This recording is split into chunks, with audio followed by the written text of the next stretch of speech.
ಇನ್ನು ಈ ಪ್ರತಿಕ್ರಿಯೆಗೆ ಕುಮಾರಸ್ವಾಮಿ ಅವರು ಕೂಡ ಪ್ರತಿಕ್ರಿಯೆಯನ್ನ ಕೊಟ್ಟಿದ್ದಾರೆ.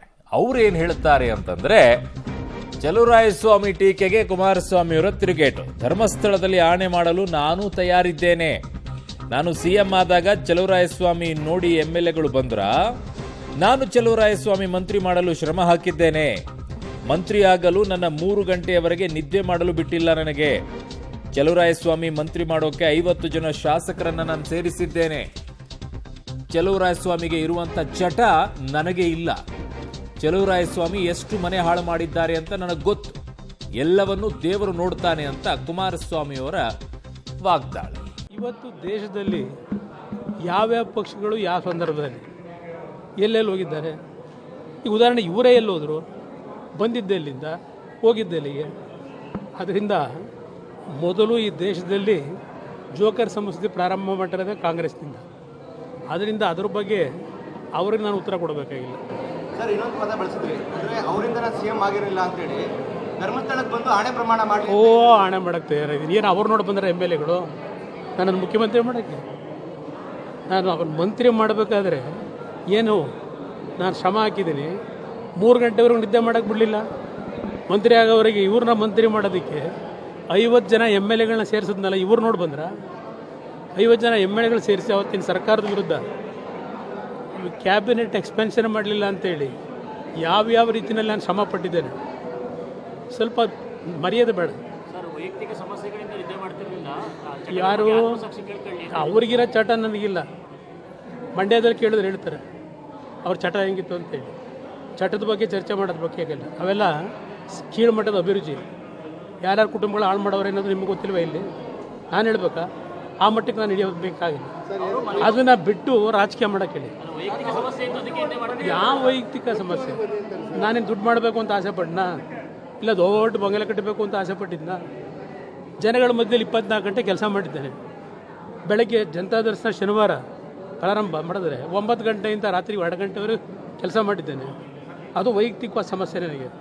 ಗ್ರಾಮವಾಸ್ತವ್ಯ ಬೆಳಗಿನ ಜಾವ 4 ಗಂಟೆ. ಒಂದು ದಿವಸ ಕೊಪ್ಪಳದಲ್ಲಿ ಗ್ರಾಮೋತ್ಸವದ ಕಾರ್ಯಕ್ರಮ, ಆ ಹಳ್ಳಿಗೆ ಹೋದಾಗ ಬೆಳಗ್ಗೆ 6:30 ಸೂರ್ಯ ಹುಟ್ಟಿದ್ದ. ಅದು ನನ್ನ ವೈಯಕ್ತಿಕವಾದ ಸಮಸ್ಯೆ ನನಗಾಗಿತ್ತು ಆ ಸಂದರ್ಭದಲ್ಲಿ. ಇವರ ಮಾಡಿದ್ದು ಕೆಲಸಗಳಿದೆಯಲ್ಲ, ಭಾಳ ಚೆನ್ನಾಗಿರಲಿ, ದೇವರು ನೋಡ್ತಾನೆ. ನನ್ನ ಸಹೋದ್ಯೋಗಿ ಮಂಡ್ಯ ಪ್ರತಿನಿಧಿ ರೋಹಿತ್ ನನ್ನೊಂದಿಗೆ ಸಂಪರ್ಕಕ್ಕೆ ಸಿಗ್ತಾ ಇದ್ದಾರೆ. ರೋಹಿತ್, ಇವರಿಬ್ಬರದ್ದು ಆವಾಗ ಇದೇ ರೀತಿ ಹಾವು ಮುಂಗಿಸಿ ತರ ಕಚ್ಚಾಡ್ತಾ ಇರ್ತಾರೆ. ಆ ಹಳೆ ಗೆಳೆತನ ಒಂದು ಸ್ವಲ್ಪ ದೂರ ಆದ ತಕ್ಷಣ ನೋವು ಬೇಸರ ಆದಾಗೆಲ್ಲ ಹಿಂಗೆ ಬರುತ್ತಾ ಅಂತ ಇವರಿಬ್ಬರ ನಡುವೆ? ಖಂಡಿತ ಅರುಣ್, ಒಂದು ಕಾಲದ ಆತ್ಮೀಯ ಸ್ನೇಹಿತರು ಈಗ ಬದ್ಧ ವೈರಿಗಳಾದ್ರೆ ಹೇಗೆಲ್ಲ ಮಾತುಗಳು ಬರ್ತವೆ ಅನ್ನೋಟಕ್ಕೆ ಇವರೇ ನಿದರ್ಶನ ಆಗಿರುವಂಥದ್ದು. ಯಾಕಂದ್ರೆ ಒಂದು ಕಾಲದಲ್ಲಿ ತುಂಬಾ ಆತ್ಮೀಯವಾಗಿದ್ದಂಥವ್ರು ಇದೀಗ ಸಾಕಷ್ಟು ರಾಜಕೀಯ ವಿರೋಧ ಮತ್ತೆ ವೈಯಕ್ತಿಕ ಕೂಡ ಸಾಕಷ್ಟು ವಿರೋಧಗಳು ಇರುವಂಥದ್ದು.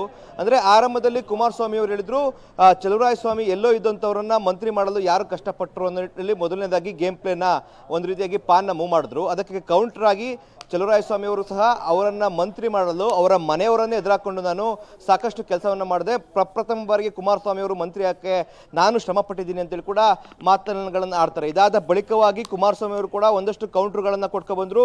ನಿನ್ನೆ ಅಷ್ಟೇ ಕೂಡ ಚಲುವರಾಯಸ್ವಾಮಿ ಅವರು ನೇರವಾಗಿ ಜೋಕರ್ ಎಂಬ ಪದಗಳನ್ನ ಬಳಕೆ ಮಾಡಿದ್ರು. ಇವತ್ತು ಚಲುವರಾಯಸ್ವಾಮಿ ಅವರು ನೇರವಾಗಿ ಒಂದು ಪಂಥ ಆಹ್ವಾನ ನೀಡಿದ್ದಾರೆ. ಅದು ಕೂಡ ಧರ್ಮಸ್ಥಳದಲ್ಲಿ ಆಣೆ ಪ್ರಮಾಣ ಮಾಡುವಂತ ವಿಚಾರವಾಗಿ. ಅಂದ್ರೆ ನೀವು ಮೊದಲನೇ ಬಾರಿಗೆ ಸಿಎಂ ಆಗುವಂತ ವಿಚಾರದಲ್ಲಿ ನನ್ನ ಪಾತ್ರ ಇಲ್ಲ ಅಂತ ಹೇಳಿದ್ರೆ ಅದನ್ನ ಧರ್ಮಸ್ಥಳಕ್ಕೆ ಬಂದು ಪ್ರಮಾಣ ಮಾಡಿ ಅಂತೇಳಿ ಕೂಡ ಹೇಳಿರುವಂಥದ್ದು. ಜೊತೆಗೆ ವೈಯಕ್ತಿಕ ವಿಚಾರಗಳಿಗೆ ಸಂಬಂಧಪಟ್ಟಂತೆ ಕೂಡ ಯಾರ್ಯಾರ ಚರಿತ್ರೆ ಹೇಗಿದೆ ಅನ್ನೋ ಕೂಡ ಒಂದು ಡಿಬೇಟ್ ಮಾಡೋದಂತ ಕೂಡ ಸವಾಲನ್ನು ಹಾಕಿದ್ದಾರೆ. ಇದಕ್ಕೆ ಪ್ರತಿಕ್ರಿಯೆಯನ್ನು ಕೂಡ ಏನು ಕುಮಾರಸ್ವಾಮಿ ಅವರು ಕೊಟ್ಟಿದ್ದಾರೆ. ಆಣೆ ಪ್ರಮಾಣ ಮಾಡಲು ಕೂಡ ನಾನು ರೆಡಿ ಅಂತ ಒಂದ್ ಕಡೆ ಹೇಳಿದ್ರೆ, ಇನ್ನೊಂದು ಕಡೆ ವೈಯಕ್ತಿಕ ವಿಚಾರ ಬಗ್ಗೆ ಟೀಕೆ ಮಾಡುವಂತ ವಿಚಾರಗಳ ಬಗ್ಗೆ ಮಾತನಾಡೋದು ಬೇಡ. ಯಾಕಂದ್ರೆ ಎಲ್ಲರೂ ಕೂಡ ತಪ್ಪುಗಳನ್ನ ಮಾಡ್ತಾರೆ. ಆದ್ರೆ ಜನರ ಉದ್ಧಾರಕ್ಕಾಗಿ ಬೇಕಾದ್ರೆ ಚರ್ಚೆಯನ್ನು ಮಾಡೋ ನಿಟ್ಟಿನಲ್ಲಿ ಕೂಡ ಹೇಳಿರುವಂಥದ್ದು. ಆದ್ರೆ ಈ ಒಂದು ಸಿಎಂ ಮಾಡೋ ವಿಚಾರವಾಗಿ ಆಣೆ ಪ್ರಮಾಣ ಏನು ಈಗ ಪಂಥಾಹ್ವಾನವನ್ನ ಚಲುವರಾಯಸ್ವಾಮಿ ಏನು ಮಾಡಿದ್ರು, ಅದಕ್ಕೆ ಕುಮಾರಸ್ವಾಮಿ ಅವರು ಒಪ್ಕೊಂಡಂತೆ ಕಾಣ್ತಾ ಇದೆ. ಇದೀಗ ಮುಂದೆ ಹೇಗೆ ಅವರ ಕೌಂಟರ್ಗಳು ಹೋಗ್ತಾ ಇದೆ ಅಂತ ಕಾದು ನೋಡ್ಬೇಕಿರುವಂಥದ್ದು. ಒಟ್ಟಾರೆ ಇವರಿಬ್ಬರ ಆತ್ಮೀಯ ಆದಂತ ಗೆಳೆತನ ಈ ಹಿಂದೆ ಸಾಕಷ್ಟು ಜನರಿಗೆ ನಿದರ್ಶನವಾಗಿತ್ತು. ಆದ್ರೆ ಇದೀಗ ಇವರ ರಾಜಕೀಯ ಬದ್ಧ ವೈರಿಗಳಾಗಿರುವಂಥದ್ದು ಕೂಡ ಸಾಕಷ್ಟು ಜನರಿಗೆ ನಿದರ್ಶನ ಕೂಡ ಆಗಿರುವಂಥದ್ದು.